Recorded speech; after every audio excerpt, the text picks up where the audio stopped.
प्राकृत अनुरागी सभी महानुभावों को मेरा डॉक्टर पुलक गोयल का यथा योग्य अभिवादन सादर जय जिनेन्द्र। आज हम प्राकृत रचना सौरभ से पाठ क्रमांक 40 का अध्ययन करेंगे। यह पाठ आकारांत संज्ञा स्त्रीलिंग शब्द इसका प्रथमा बहुवचन का यह पाठ है और इसमें हम सीखेंगे कि कैसे आकारांत स्त्रीलिंग शब्दों में प्रथमा बहुवचन के वाक्य बनते हैं, कैसे ये विभक्तियां प्रयोग में आती हैं और कौन कौन से रूप इसके बनते हैं। चलिए, आज का पाठ बहुत सरल है। इसके बाद आपका ये जो द्वितीय चरण है वो समाप्त हो जाएगा और आप तृतीय चरण में प्रवेश करेंगे। चलिए, आपके सामने पाठ आ चुका है। पाठ 40 आकारांत संज्ञा स्त्रीलिंग। संज्ञा शब्द आकारांत स्त्रीलिंग, ये वो शब्द हैं जिनके अंत में बड़ा आ आता है और ये स्त्रीलिंग शब्द हैं। जैसे यहाँ पर उदाहरण के लिए दिया गया ससा, इसका अर्थ हुआ बहिन, और माया इसका अर्थ हुआ माता। क्रियाएं यहाँ पर दो दी गई हैं जो कि उदाहरण के लिए है हस, हंसना, और जग, जागना। अब इनका वाक्यों में प्रयोग करना है। सबसे पहले वर्तमान काल, प्रथमा बहुवचन, वर्तमान काल बहुवचन। वाक्य है बहिनें हंसती हैं। अब बहिनें, बहिन शब्द के लिए प्राकृत में है ससा। इस ससा शब्द में हम कौन कौन से प्रत्यय जोड़ दें जिससे कि वो प्रथमा बहुवचन का रूप बन जाएगा। हमारे पास 3 प्रत्यय हैं। पहला जीरो प्रत्यय, दूसरा ओ प्रत्यय और तीसरा उ। जीरो, ओ और उ, ये 3 प्रत्यय हैं। इन तीनों को जोड़ने पर प्रथमा का बहुवचन का रूप आकारांत स्त्रीलिंग शब्दों का बन जाता है। ससा शब्द में सबसे पहले हम जीरो प्रत्यय जोड़ते हैं तो बनता है ससा। एक वचन में भी ऐसा ही हुआ था, तो यहां भी जीरो प्रत्यय जोड़ने पर ससा। ससा शब्द में ओ प्रत्यय जोड़ने पर ससा ओ, और उ प्रत्यय जोड़ने पर ससा उ। ये 3 विकल्प हमें मिल रहे हैं प्रथमा बहुवचन में। ससा, ससा ओ, ससा उ। बहुत सरल है। अब इसको वाक्य में प्रयोग करने के लिए हंसते, हंसती हैं, हस क्रिया हो गई। हस क्रिया का हमें वर्तमान काल अन्य पुरुष बहुवचन के जितने प्रत्यय हैं इंति, इंते, इरे, इनका प्रयोग कर दीजिए। हसंती, हसेंती, हसंते और हसीरे, ये 4 विकल्प बन गए। तो हमारा वाक्य बना ससा, ससाओ, ससाऊ, हसंती, हसेंती, हसंते, हसीरे। दूसरा वाक्य यहां उदाहरण के लिए दिया गया है माताएं जागती हैं। माताएं शब्द माया, माया का प्रथमा बहुवचन के 3 रूप बन रहे हैं। 3 प्रत्यय जोड़ने पर जीरो, ओ और उ, तो बन गया माया, माया ओ, माया उ। ये 3 विकल्प बन गए। जागती हैं, जग क्रिया से वर्तमान काल अन्य पुरुष बहुवचन का इंति, इंते, इरे प्रत्यय जोड़ने पर जगंती, जगेंती, जगंते और जगगिरे, ये हमारा वर्तमान काल में प्रयोग हो गया। देखिए, अभी तक पहले उसमें हमने पहले चरण में चारों काल को समझ लिया था सर्वनाम के साथ। अब उसको ही हम संज्ञा के साथ प्रयोग में ला रहे हैं और संज्ञाओं में अलग अलग प्रकार के तीनों लिंग वाली जो संज्ञाएं हैं उनको देखते जा रहे हैं, उसको एक एक करके समझते जा रहे हैं और आगे बढ़ते जा रहे हैं। आगे जो तीसरा चरण होगा उसमें द्वितीय, तृतीय आदि विभक्तियां और भी बहुत सारी चीजें आएंगी। विधि एवं आज्ञा।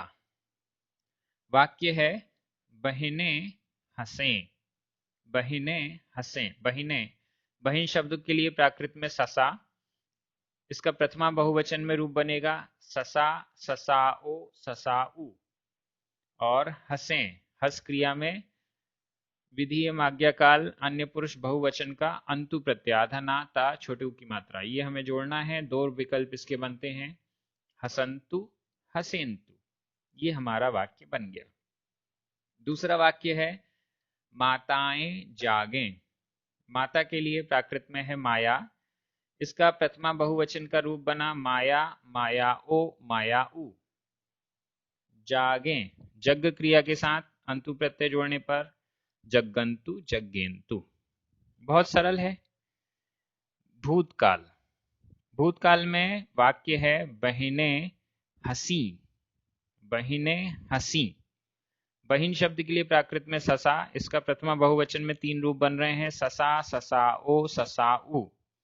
और हंसी, हस क्रिया में भूतकाल अन्य पुरुष बहुवचन का क्रिया रूप बनाने के लिए ई अ प्रत्यय जोड़ने पर हसी अ। ये रूप हमारे बन गए। दूसरा वाक्य है माताएं जागी। माता के लिए माया, माया का प्रथमा बहुवचन में रूप बना माया मायाओ मायाऊ। जागें जग क्रिया से ई अ प्रत्यय जोड़ने पर जग्गी अ। ये वाक्य बन गया। आपको बार बार ये मन में आ रहा होगा कि माया यह एक वचन में भी रूप मिल रहा है हमें और प्रथमा बहुवचन में भी मिल रहा है, तो हम कैसे समझें कि कहां पर इसका अर्थ वाक्य में एक वचन में हुआ है और कहां पर बहुवचन में। तो मैं फिर से आपसे यही कहूंगा, क्योंकि कई बार ऐसे प्रश्न आ रहे हैं कि एक से शब्द हैं, एक से क्रिया रूप हैं, इनका हम अलग अलग कैसे डिफरेंट अर्थ लगाएं। तो यही हमें समझना पड़ेगा, जब वाक्य हमारे सामने है, उस वाक्य में क्रिया रूप एक वचन का है तो आपको अर्थ एक वचन में लगाना है, और अगर बहुवचन में है तो हमें उस शब्द को, माया शब्द को बहुवचन में समझना पड़ेगा। तो वाक्य या प्रकरण के अनुसार ही हमें अर्थ लगाना पड़ेगा। कोई भी भाषा हो, हर भाषा में शब्द के एक एक शब्द के अनेक अर्थ होते हैं। जब तक हम उस प्रकरण को नहीं समझते तब तक शब्दों का अर्थ लगाने से भी पूरा भाव स्पष्ट नहीं होता है।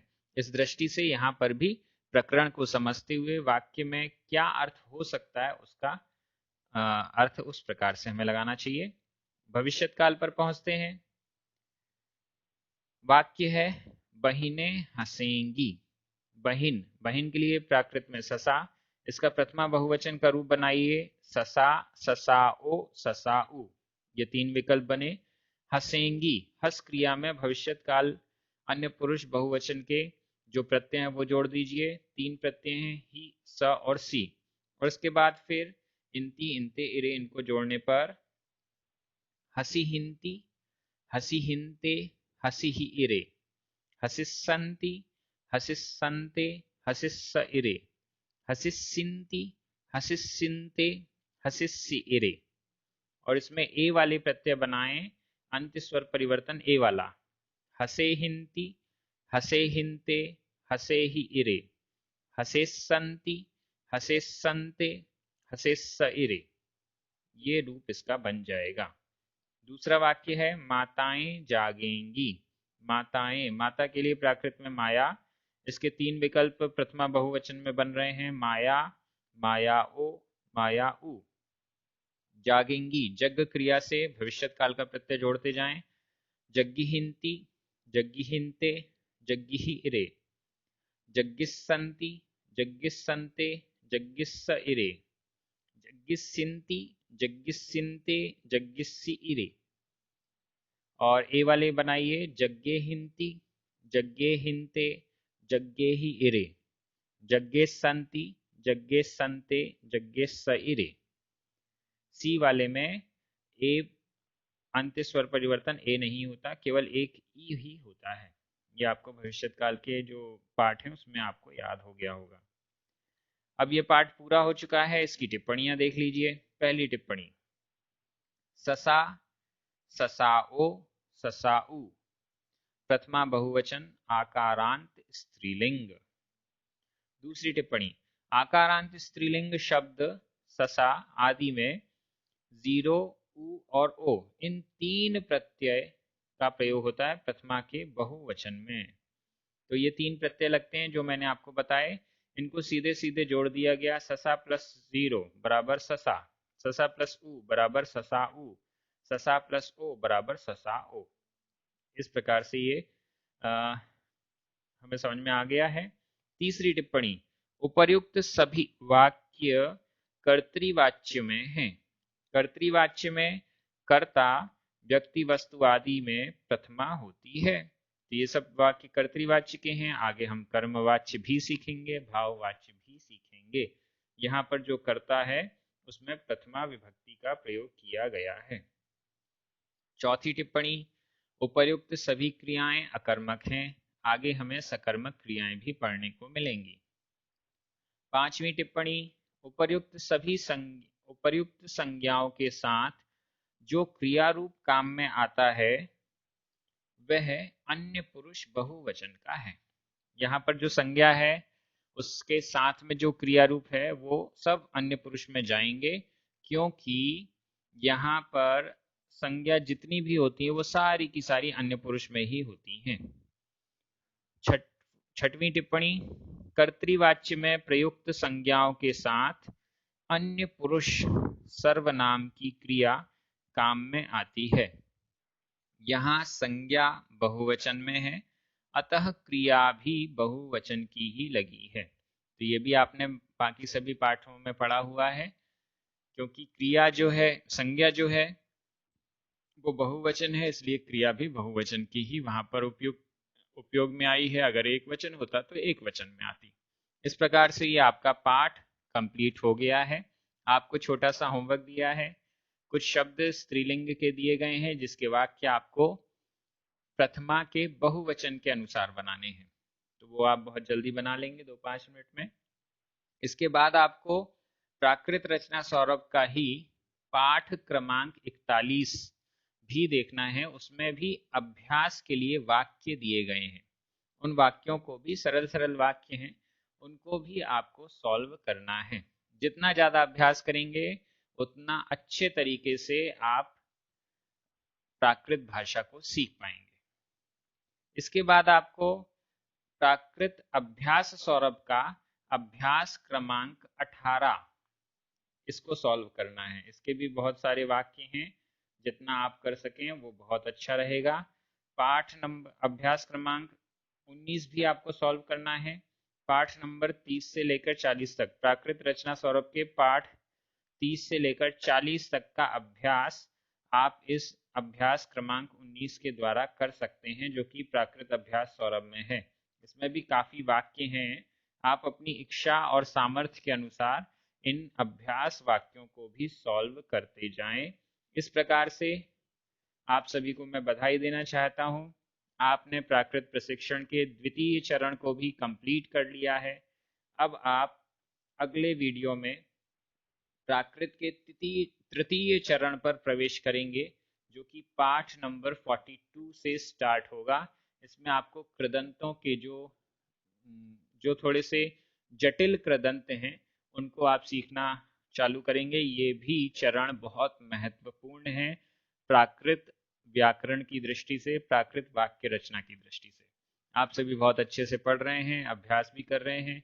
जिन पुण्यार्जकों के निमित्त से यह कोर्स YouTube पर आ रहा है, परमानेंट हो रहा है, उनको भी बहुत बहुत